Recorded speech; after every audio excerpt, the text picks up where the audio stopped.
Welcome back, everyone, after the short break. Let's get started with the launch of the DSCI Sectoral Privacy Guide, Healthcare, which aims to bring data privacy best practices to organizations through the creation of sector specific guidance material. As part of the initiative, a sectoral privacy guide for the healthcare sector is the first in line to be created and released. Now, to kick off the launch, I invite Anand Krishnan, Manager of Policy at DSCI. Welcome, Anand.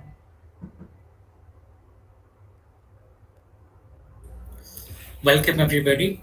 Thank you, Anisha, for that introduction. I would like to invite Ms. Rama Vedashri, CEO, Data Security Council of India, to give her opening remarks. Thank you, Anand. Good afternoon, everyone.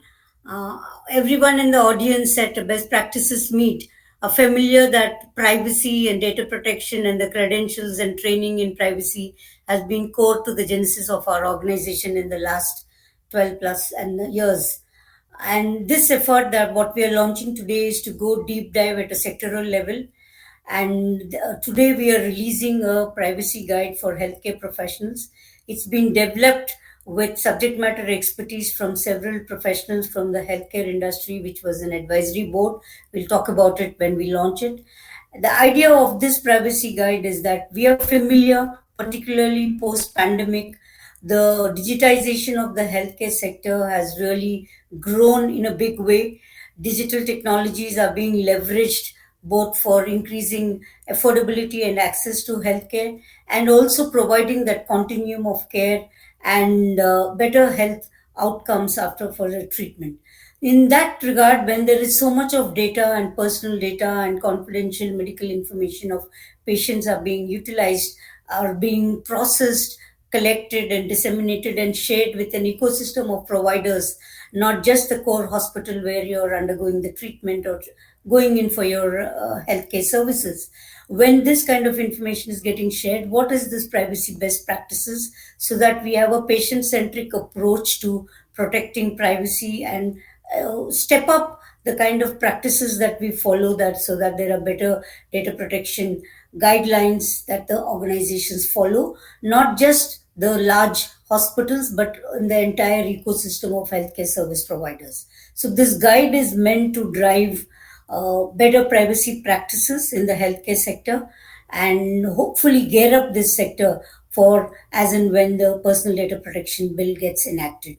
And this is just the launch of this guide. It would be available in the public domain. We would be doing a lot of workshops subsequent to this so that practitioners and professionals who are either providers to the healthcare industry or personnel from the healthcare industry can leverage this guide to start a comprehensive privacy program. Over to you, Anand.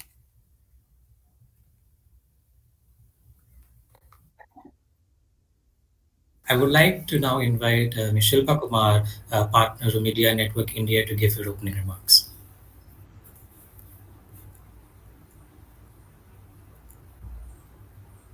Yeah, thank you for that, Anand. It's a pleasure to be here.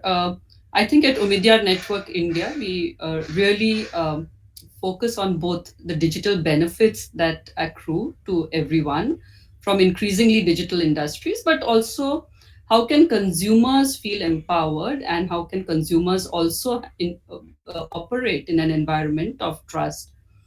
And to us, the healthcare sector is a really interesting one because not just the fact that we're talking a little bit post the COVID pandemic, but also the fact that healthcare probably epitomizes all of the extreme benefits of a digital society, the increase in access, the increase in affordability, and the convenience with which you can manage your own health.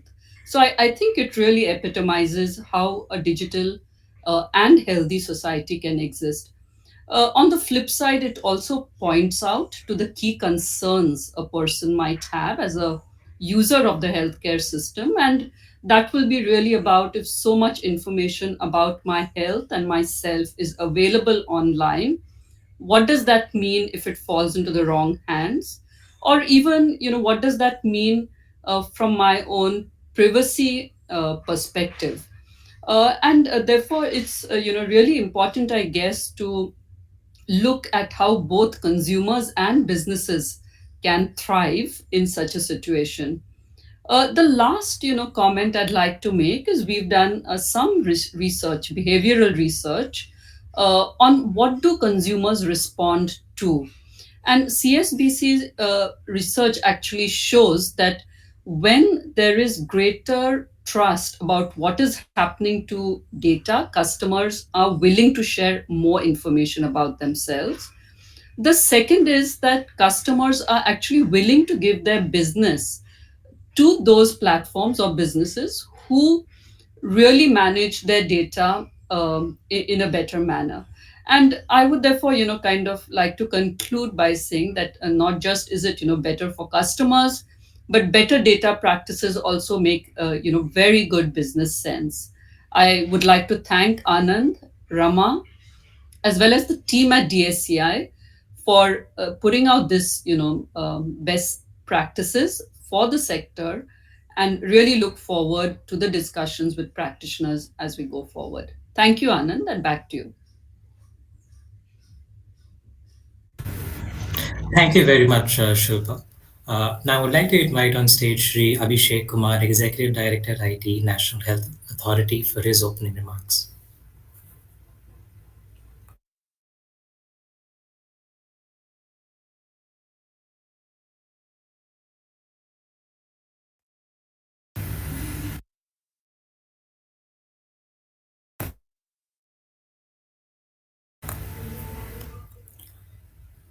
Sir,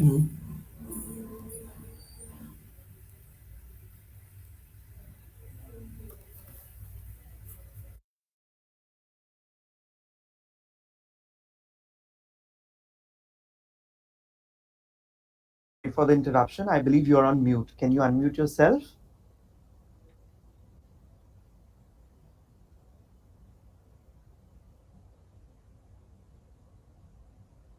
Can't hear you, sir. If you can unmute yourself, please. Your mic is off, I guess.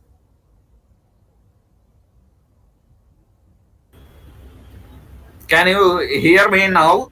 Yes, sir. Yes, sir. Thank you so much. Okay. So I was saying after COVID, digital health has become a very relevant concept and much talked about concept. Why? The reason is very obvious. After COVID, people prefer to avail healthcare services where physical connect is not required. But enabling digital health is not a straightforward concept, and it requires various interventions in the digital healthcare system.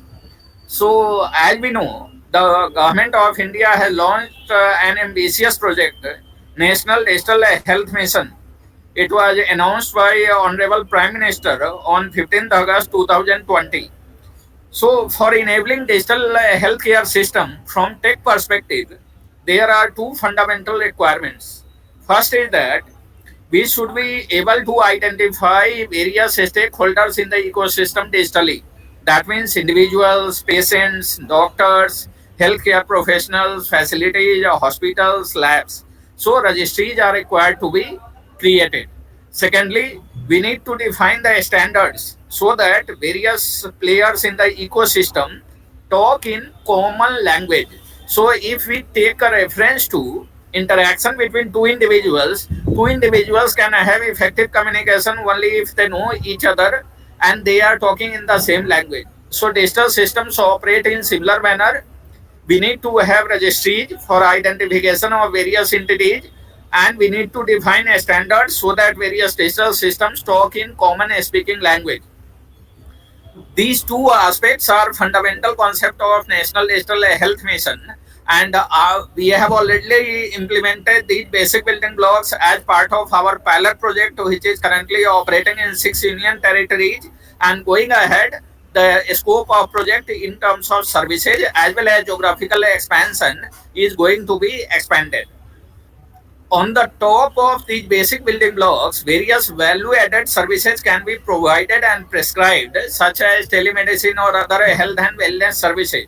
So definitely, after we are able to fully launch and implement National Digital Health Mission, there is going to be revolution in the health and wellness services ecosystem, and it will immensely benefit citizens of this country.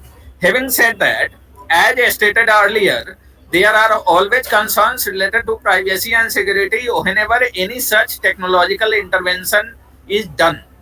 So, coming to National Digital Health Mission, there is no reason to worry about these concerns because of some key fundamental reasons. First is that this project does not seek to reinvent the wheel, and we are not going to recreate entire health ecosystem.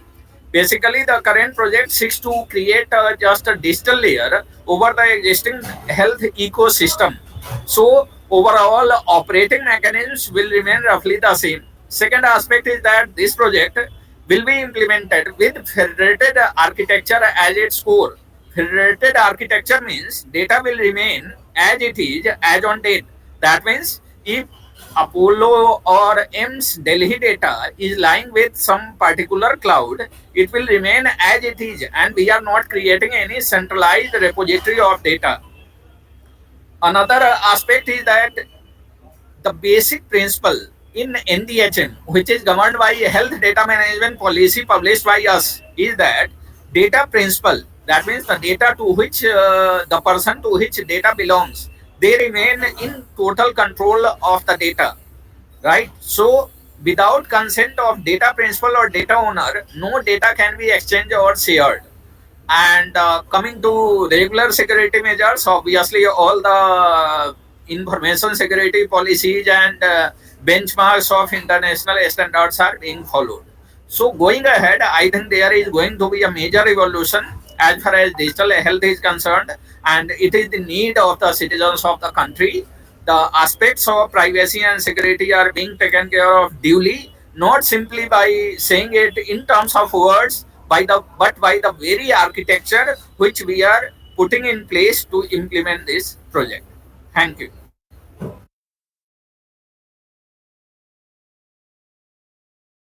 Thank you very much, sir. Those are very reassuring words that you've shared with us. Uh, now we're at the stage that we would like to officially launch the guidebook. I would request the team to play the official launch video, please.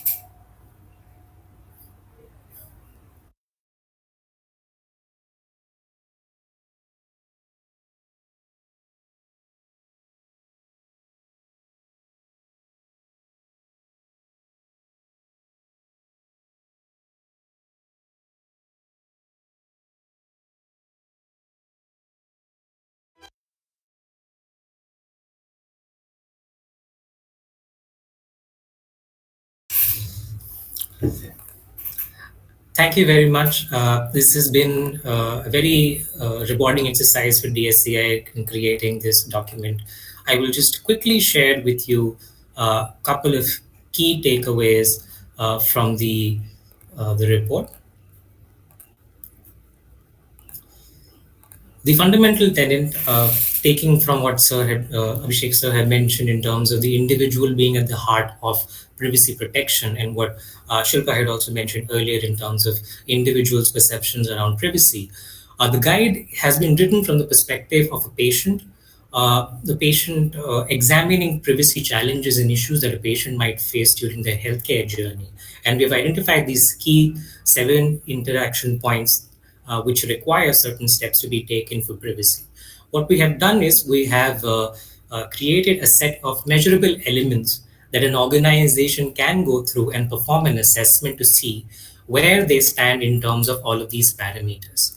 What we've done as part of the initiative as a whole, and for this, the healthcare framework, to simplify the whole process, DSCI, with support from Media Network India, has created a microsite which is going to house the sectoral privacy project that has been created by DSCI.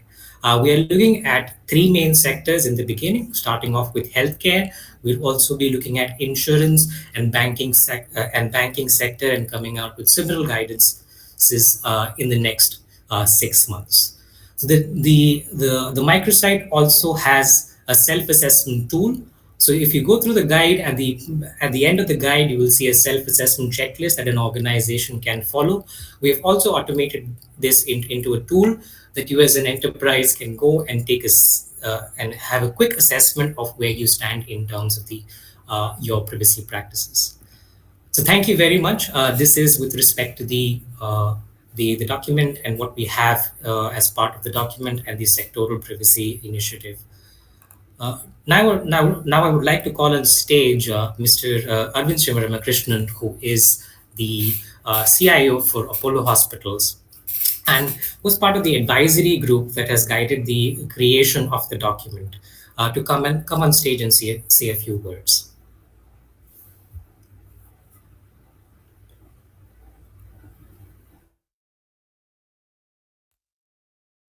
Arvind, you're on mute. Am I okay now?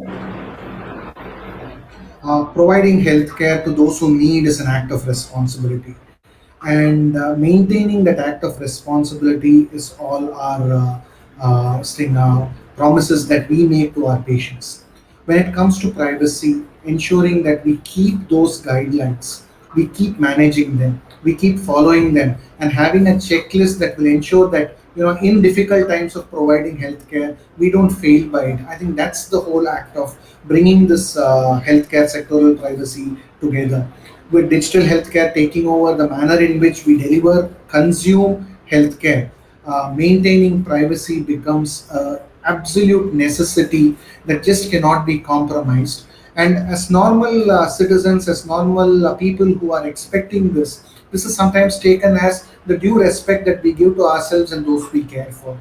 So, putting this sectoral privacy guide together and having that automated, as well as having that put into processes and procedures, I think is going to be a good step forward, and it's also going to take our industry into being much more responsible, mature, and thereby ensuring that healthcare, when it is delivered in a comprehensive way to high delights of very good outcomes.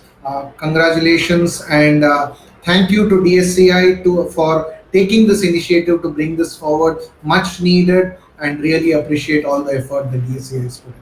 Thank you.